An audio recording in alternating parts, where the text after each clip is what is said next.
18,000 Indians stuck as gun battle rages in Israeli towns on highways. आप देख सकते हैं 18,000 के आसपास भारतीय हैं जो कि युद्धग्रस्त इजराइल में फंस चुके हैं। अब इनको निकालने के लिए समय आने पर, जिस तरह से यूक्रेन से ऑपरेशन गंगा के तहत इंडियंस को निकाला गया था, सूडान से निकाला गया था, तो इसी तरह से अब उम्मीद जताई जा रही है कि बहुत जल्द, क्योंकि जो वॉर चल रहा है ना हमास और इसराइल के बीच, बताया जा रहा है कि ये बहुत लंबा चलेगा। और सीधी सी बात है, वेस्टर्न कंट्रीज, इंडिया और भी बहुत सारे देश, अमेरिका जो सबसे इंपॉर्टेंट प्लेयर है वो सीधा सीधा इजराइल के साथ है। तो जब तक गाजा पट्टी पर अब इजराइल नियंत्रण नहीं कर लेगा, उम्मीद जताई जा रही है कि ये वॉर अभी खत्म नहीं होने वाला। तो 18,000 जो भारतीय छात्र वहां फंस गए हैं, अब समय आने पर भारत सरकार डेफिनेटली इनके लिए कोई ना कोई इवैक्यूएशन प्लान करेगी। यानी कि हो सकता है कि अब हमास, अब वो डिपेंड करता है कि कितने दिनों में हमास आखिर घुटने टेकेगा, ठीक है, उसके हिसाब से ये निर्धारित होगा। साथ में आपने पीएम मोदी का ट्वीट भी पढ़ लिया होगा जिसमें मोदी जी ने कहा था कि हम डीपली शॉक्ड हैं। ठीक है, जब इसराइल पर टेरर अटैक हुआ था, एक साथ 5,000 के आसपास रॉकेट इसराइल के अलग अलग शहरों में एक ही साथ 20 मिनट के अंतराल में गिरे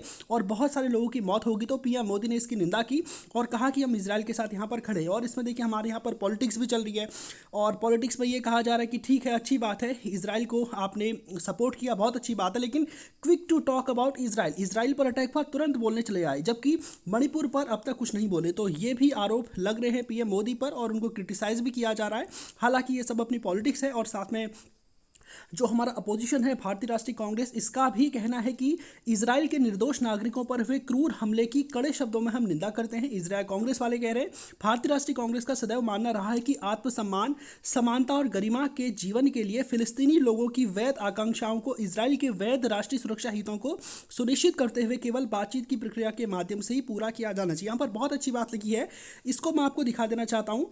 यानी कि इजराइल का जो सॉल्यूशन है ना, डेफिनेटली आप देखेंगे जब तक टू स्टेट, फिलिस्तीनी कंट्री नहीं बनेगा, इजरायली कंट्री नहीं बनेगा, तब तक यहाँ पर वॉर चलती रहेगी, जंग चलती रहेगी। और डेफिनेटली आप देखेंगे फिलिस्तीन के सपोर्ट में जितना भी मुस्लिम वर्ल्ड है वो आएगा, पहले भी था और आगे भी रहेगा। हालांकि इजराइल का जियोपॉलिटिकल इंपॉर्टेंस जो पहले था, अब कहीं ना कहीं वो घटा है।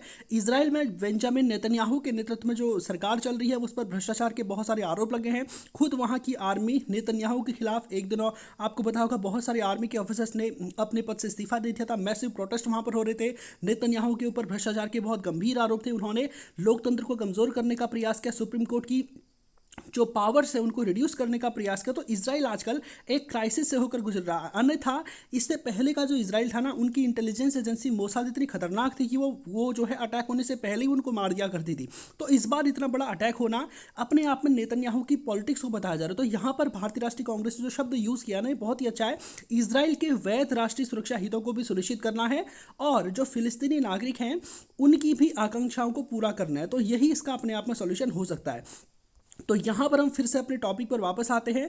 18,000 जो इंडियंस है ना, वो इजराइल में करते क्या है। देखिए 18,000 में से आपको बताऊंगा, इजराइल टेक्नोलॉजी के लिहाज से बहुत आगे है और मेडिकल फील्ड में इजराइल ने बहुत अच्छी तरक्की की है। वहाँ पर ऐसे ऐसे सर्जरी हो जाती है, ऐसे ऐसे ऑपरेशन हो जाते हैं जो कि हमारे यहाँ पर बिल्कुल भी नहीं होते हैं।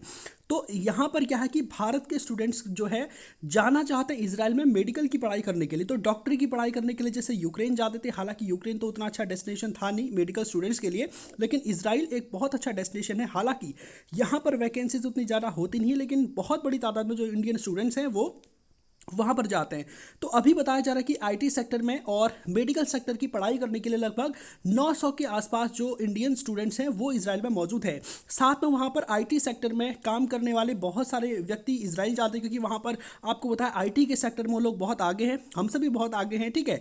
तो इन्फॉर्मेशन टेक्नोलॉजी के सेक्टर में काम करने के लिए बहुत सारे इंडियंस जो ब्रेन अच्छे होते हैं वो वहाँ पर जाते हैं। और इजराइल की बात करूँ तो हमारे यहाँ से जो अलीट क्लास है ना, यानी कि जो कुशल कर्मचारी हैं वो बहुत कम जाते हैं। बाकी के जितने सारे हमारे यहाँ के लोग हैं जो आमतौर पर अकुशल होते हैं, अनस्किल्ड होते हैं, ठीक है, वो लोग वहाँ पर जाते हैं। क्योंकि आपको पता है कि इजराइल क्या है कि टेक्नोलॉजी के लिहाज से काफ़ी आगे है, उनका फॉरेक्स काफ़ी अच्छा है, उनकी जीडीपी काफ़ी अच्छी, केवल 1 करोड़ लोग वहाँ पर रह रहे हैं और उसके बाद भी वो लोग जो है अच्छा खासा पैसा अमाउंट उनके पास आमतौर पर रहता है, ठीक है। तो यहाँ पर वर्ल्ड मैप में अगर आप देखेंगे तो इसराइल केवल 1 करोड़ यहाँ की आबादी है, ठीक है। यहाँ के लोग जो है, आपको पता होगा कि इसराइल की गवर्नमेंट ने एक रूल बनाया है कि हर व्यक्ति को आर्मी की ट्रेनिंग देना अनिवार्य होगा। तो जैसे वो लोग हाई स्कूल इंटरमीडिएट पास करते हैं तो उसके बाद उनको आर्मी में रखा जाता है, वहाँ पर उनको ट्रेनिंग दी जाती है। कुछ अच्छे स्टूडेंट्स होते हैं जो फिजिकली फिट होते हैं, वैसे अच्छे होते हैं तो आर्मी में आगे अपना करियर बनाते हैं, और जो अदर्स होते हैं उनको आर्मी में ही कौशल विकास का प्रशिक्षण दिया जाता है, यानी कि स्किल डेवलपमेंट उनका वहाँ पर किया जाता है, जिसके परिणाम स्वरूप आपको पता होगा कि इजराइल का लगभग हर एक बच्चा पढ़ा लिखा होता है, और उसके सामने ये स्थिति नहीं होती कि मैं बड़ा होकर खाऊंगा क्या पीऊंगा क्या, क्योंकि उसका कौशल विकास जब वो आर्मी में भर्ती होता है, जब वो आर्मी की ट्रेनिंग लेता है, उसी समय कर दिया जाता है। नतीजा क्या है कि यहाँ पर अनस्किल्ड लेबर का बहुत ज़्यादा अभाव है, ठीक है। अनस्किल्ड का मतलब क्या हुआ, ग्रुप डी का काम करना, ठीक है, ये सारे काम करना। तो यहाँ पर आप देखते होंगे बहुत सारी फैमिलीज ऐसी जिसका बेटा भी आर्मी में है, बहू भी आर्मी में है। अब उनके पेरेंट्स का ख्याल कौन रखे, या फिर बेटा अगर आर्मी में है, बहू कहीं दूसरी जगह जॉब करती है, यानी कि सबको क्या दिया जाता है, कौशल विकास दिया जाता है ताकि कोई भी भूखा ना मरे। तो इस वजह से यहाँ पर ग्रुप डी का काम करने वाले लोगों का बहुत ज़्यादा अभाव है। साथ में बुजुर्गों की आबादी इजराइल में बहुत बड़ी है, इसलिए उनकी देखरेख करने के लिए इन्हें एक नर्सिंग स्टाफ की आवश्यकता आमतौर पर होती है। इजराइल में अधिकांश बहुत सारे जो हैं बुजुर्ग दंपति अपने घर में अकेले रहते हैं, और उनके बच्चे जो हैं बाहर जाकर जॉब करते हैं या फिर आर्मी में होते हैं, तो उनकी केयर के लिए केयर वर्कर्स का बहुत ज़्यादा वहाँ पर डिमांड है, ठीक है।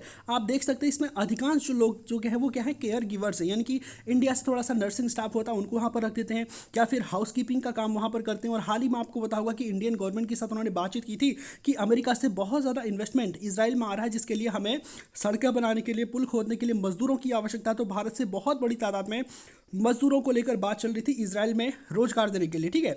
तो इसराइल में क्या है कि अब यहाँ पर आप देख पा रहे होंगे, अब अगर इसराइल को अपने यहाँ पर जो अनस्किल्ड वर्कर्स हैं इनको लाना है तो इसराइल कहाँ से लाएगा, ठीक है। दुनिया में ओवर पॉपुलेटेड कंट्री गिन के 4 है, एक कौन है, चाइना है, एक इंडिया है, एक पाकिस्तान है, एक बांग्लादेश है। पाकिस्तान और बांग्लादेश छोटी सी ज़मीन रखते हैं जबकि लोग वहाँ पर बहुत ज़्यादा रहते हैं। और ये चारों कंट्रीज़ में से अगर आप चाइना को देख ले तो चाइना ने अपना इंडस्ट्रियल डेवलपमेंट बहुत अच्छा कर लिया, वहाँ के लोगों को आमतौर पर अपने ही देश में अच्छा खासा रोजगार मिल जाता है, ठीक है।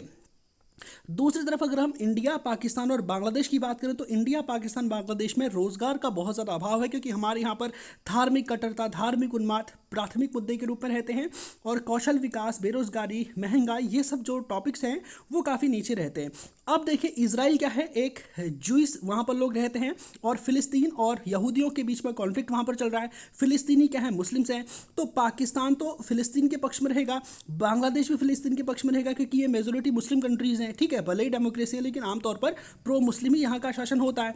तो ऑब्वियस सी बात है, इसराइल दुनिया में कोई भी ऐसा मुस्लिम देश वहाँ से अपने यहाँ पर मजदूर वर्ग या फिर अनस्किल्ड लेबर्स को नहीं मंगाएगा। तो सीधा सीधा यहाँ पर ऑप्शन क्या बन जाता है, भारत। भारत भले ही आप कहते हैं दुनिया की 5वीं सबसे बड़ी इकोनॉमी है, बहुत जल्द हम जापान को रिप्लेस कर देंगे, जर्मनी को रिप्लेस करके तीसरे नंबर पे आ जाएंगे, लेकिन फिर भी हमारे यहाँ पर भारत में आबादी इतनी बड़ी है कि हमारे यहाँ पर बहुत बड़ी तादाद में ऐसे लोग हैं जिनके पास 2 वक्त की रोटी भी नहीं होती। गरीबी बहुत ज़्यादा है, अशिक्षा बहुत ज़्यादा है, लोगों में स्किल नहीं है, लोग बहुत बड़ी तादाद में लोग ऐसे हैं जो कि ग्रुप डी का ही काम हमारे यहाँ पर करते हैं, ठीक है। तो इनकी बहुत ज़्यादा मांग है इसराइल में, इसलिए भारत से बहुत बड़ी तादाद में लोग गए हैं इसराइल में। उनके यहाँ पर हाउस कीपिंग स्टाफ या फिर केयर टेकर्स इस चीज़ के लिए जो है इसराइल में गए। तो अब इन लोगों को निकालना सरकार के लिए चुनौती होने वाली है, क्योंकि आने वाले समय में आप देखेंगे कि इनको बताया जा रहा है कि इजिप्ट के माध्यम से जो सिनाई पेनिसुला है, क्योंकि अगर आप हमास का अटैक देखेंगे तो मैसिव था, और इसराइल की रेपुटेशन पर एक तरह से चैलेंज किया गया, तो सीधी सी बात है इसराइल छोड़ेगा नहीं उनको। इससे पहले का भी हिस्ट्री इसराइल का अगर आपने देखा है तो यही सब कुछ है, ठीक है। तो मेजोरिटी जो 18,000 है उनमें से अधिकांश लोग क्या हैं, केयर गिवर्स है। कुछ नर्सिंग स्टाफ है जो बुजुर्ग लोग हैं उनकी देखरेख करते हैं, तो कुछ जो है हाउसकीपिंग का काम करते हैं, कुछ मजदूर हैं, बहुत सारे ऐसे हैं, ठीक है। साथ में आईटी प्रोफेशनल्स हैं और 900 के आसपास लगभग स्टूडेंट्स हैं। तो वैसे अगर आप देखें तो इसराइल में अभी जो इंडियंस हैं जो इसराइल में रह रहे हैं इनकी संख्या लगभग 18,000 के आसपास है, लेकिन भारतीय मूल के 85,000 के आसपास लोग वहाँ पर रहते हैं। आपको पता होगा कि जब आज़ादी से पहले हम ब्रिटिशर्स के कंट्रोल में थे, और ब्रिटिशर्स उस समय इसराइली जो यहूदी थे उनको सपोर्ट किया करते थे, क्योंकि उनको पता था कि मिडिल ईस्ट में जितना है तो इसराइल को जो है आगे रखना पड़ेगा।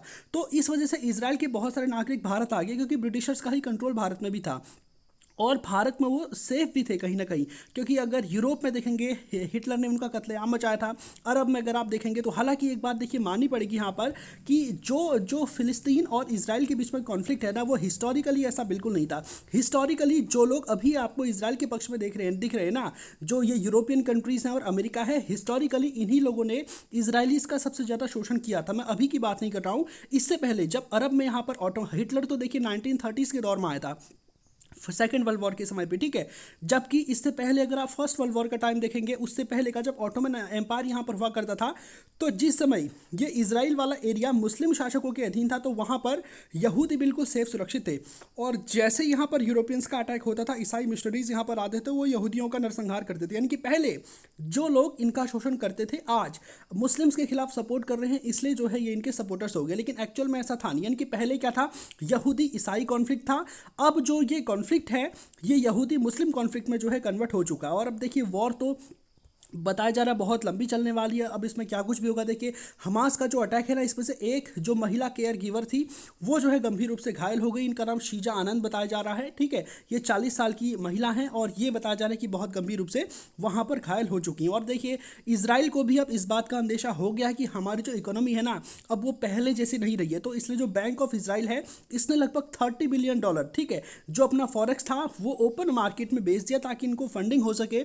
और जो इनकी करेंसी है ना, शकील, वो जो है अपने आप में स्टेबल रह सके। हालांकि अगर इंडिया की तुलना इजराइल के साथ की जाए, तो इजराइल की जो करेंसी वो इंडिया से काफ़ी अच्छा परफॉर्म कर रही है, क्योंकि अभी का जो आपने देखा होगा 2016 के बाद अभी जो डॉलर के मुकाबले इनकी करेंसी लगभग 2.2% जो है नीचे गिरी है। और लगभग अभी $1 में 3.924 इतने शकील आ रहे हैं, ठीक है। शकील उनकी बेसिकली करेंसी है। तो अगर आप इंडिया की बात करें तो इंडियन रुपी तो बहुत पीछे है इसराइल से। $1 में लगभग मेरे ख्याल से 83-84 के आसपास हो गया होगा। तो $1 में 84 है और $1 में 3.924 इतना शकील, ठीक है। तो इसराइल की करेंसी भले ही मजबूत है, लेकिन इतनी नहीं है, क्योंकि वहाँ पर क्या है कि वहाँ पर लोग बहुत कम हैं। और अगर ऐसा होगा, क्योंकि जब से वॉर आ रहा है तब से बताया जा रहा है कि कहीं ऐसा ना हो जाए कि ईरान भी वॉर में कूद जाए, वहाँ से हिजबुल्ला कूद जाए। हालांकि जब हिजबुल्ला ने अटैक किया था परसों, तो उसके बाद इसराइल ने जो है बहुत ज़्यादा मैसिव अटैक वहाँ पर नहीं किया। इसराइल चाहता है कि हिजबुल्ला को अभी छोड़ ही दिया जाए, क्योंकि अगर लेबनान भी वहाँ से वॉर में कूद जाएगा, तो वो पहले 6 डे वॉर के टाइम की सिचुएशन तो अभी इसराइल की है नहीं। उस समय इसराइल की एजेंसी में भी बहुत दम था, अभी तो क्या क्या कहें, ठीक है। तो उम्मीद जताई जा रही है कि कहीं ईरान वॉर में ना कूद जाए, या फिर कोई अरेबियन कंट्री ये वॉर में ना कूद जाए। और उसके बाद अमेरिका अगर एंट्री करेगा तो बहुत ज़्यादा खून खराबा होगा। इसलिए इसराइल की जो मार्केट है वो इन्वेस्टर्स को बहुत ज़्यादा ठीक नहीं लग रही। इसलिए बहुत बड़ी तादाद में जो इन्वेस्टर्स हैं उन्होंने अपना पैसा इसराइल की मार्केट से विड्रॉ किया, और नतीजा इसराइल में थोड़ा सा क्राइसिस देखने को मिला। उनकी करेंसी नीचे गिरी, लेकिन इसराइल का जो बैंक ऑफ इसराइल है उसने $30 बिलियन का जो फॉरेक्स है उसे ओपन मार्केट में वो कर दिया, ताकि उसकी करेंसी को जो है स्टेबलाइज किया जा सके। और नो डाउट ये जो टॉपिक है आगे भी बहुत ज़्यादा न्यूज़ में रहेगा। रशिया यूक्रेन वॉर के बाद अब आप देखेंगे ये वॉर भी बहुत लंबी चलने वाली है। तो आगे भी इस वॉर से रिलेटेड में अपडेट जो भी होंगे उस पर अपडेटेड वीडियोस लाता रहूँगा। तो आज के सेशन को ही पे